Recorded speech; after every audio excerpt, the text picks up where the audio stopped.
Assalamualaikum warahmatullahi wabarakatuh. Waalaikumsalam warahmatullahi wabarakatuh. Selamat siang semuanya. Siang. Gimana nih kabarnya teman-teman, pada sehat?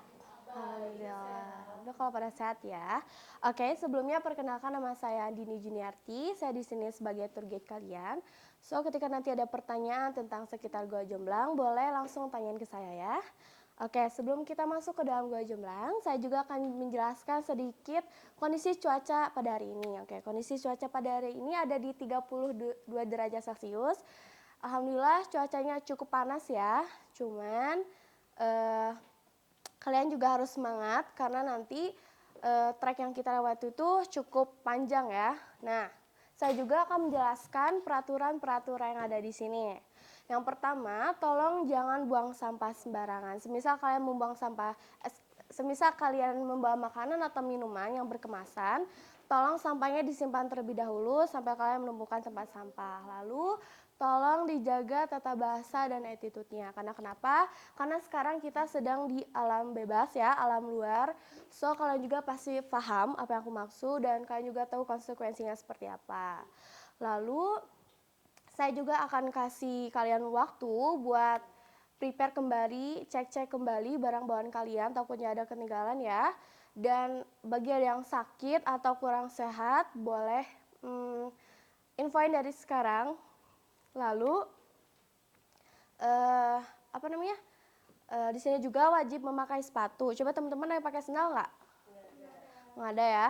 Karena kenapa harus pakai sepatu? Karena nanti trek kita tuh emang daerah berair dan emang jalannya tuh banyak lumut. Jadi kita safety aja biar kaki kalian juga nggak lecet ya. Oke, tanpa berlama-lama lagi, sebelum kita masuk ke dalam Gua Jomblang, kita berdoa terlebih dahulu agar diselamatkan sampai pulang nanti. Berdoa menurut kepercayaan masing-masing dimulai. Nah, selesai. Nah, sekarang kita akan menuju hutan. Nah, untuk jarak tempuh menuju Gua Jomblang sekitar 15 km atau dengan jarak tempuh waktu sekitar 30 menit. Ini lumayan panjang ya. Nah, lalu saya juga akan kasih tahu di hutan ini masih banyak banget hewan buas seperti harimau, ular, lalu monyet juga. So, pastiin barang bawaan kalian seperti HP jangan sampai lengah, takutnya diambil kan ya. Nah, lalu kita sampai di Gua Jomblang. Nah, ini pemandangannya seperti ini.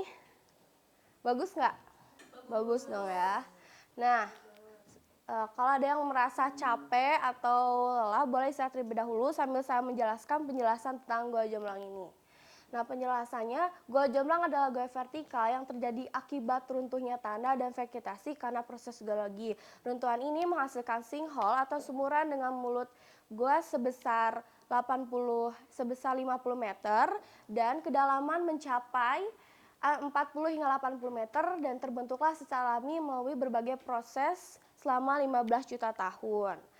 Alhasil terbentuklah Gua Jomblang sebagai tempat konservasi tumbuhan purba di dasar gua. Nah, nanti di dasar gua juga banyak banget tumbuhan yang hidup di zaman purbakala. So, kalau kalian nanti menemukan tumbuhan itu, tolong jangan dipetik atau diambil karena tumbuhan itu masih dilindungi oleh pemerintah. Oke?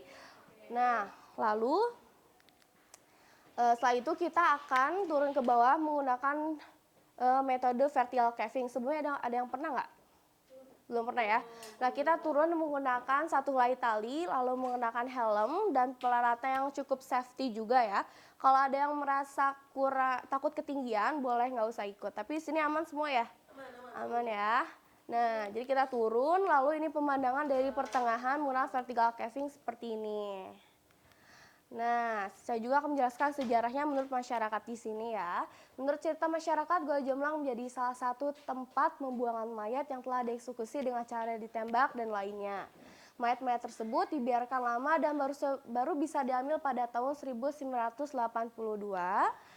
dengan total tulang mencapai 3 truk.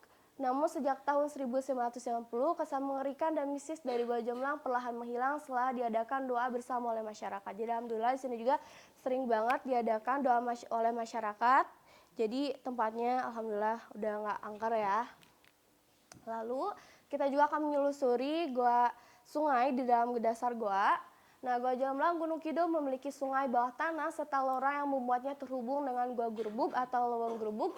Kedalaman dari Leweng Gerbug ini mencapai lebih dari 90 meter dan membuatnya menjadi sumuran terdalam di Jawa. Ini salah satunya ya, kelihatan nggak? Kelihatan ya, bagus ya. Nah, lalu next kita juga akan ke dalam goa yang disebut sebagai Goa Cahaya Surga. Karena kenapa? Dari lubang-lubang sumuran ini kita bisa melihat sinar matahari yang masuk menyinari goa yang gelap di bawah tanah. Cahaya yang masuk termasuk menjadi daya tarik utama Goa Jomblang yang membuatnya mendapat julukan sebagai cahaya surga. Lalu di sini juga bisa sebagai untuk tempat foto prewedding, tempat foto kayak gini juga. So next kalau kalian ada plan buat nikah terus kan bingung ya mau nyari di mana tempatnya, boleh di sini juga bagus banget. Nah, saya juga akan ngasih kalian waktu 20 menit untuk bersuah foto di sini ya. Silakan foto-foto. Nah, ada ya. Lalu next. Nah, ini jalan kita untuk menuju pulang nanti seperti ini. Dan itu agak menanjak dan cukup licin, jadi kita safety ya. Lalu di atas juga banyak banget fasilitas seperti kamar mandi, terus musola, terus warung juga banyak yang mau istirahat boleh di sana. Dan sekian dari saya, terima kasih telah berkunjung ke Gua Jomblang ini. Wassalamualaikum warahmatullahi wabarakatuh.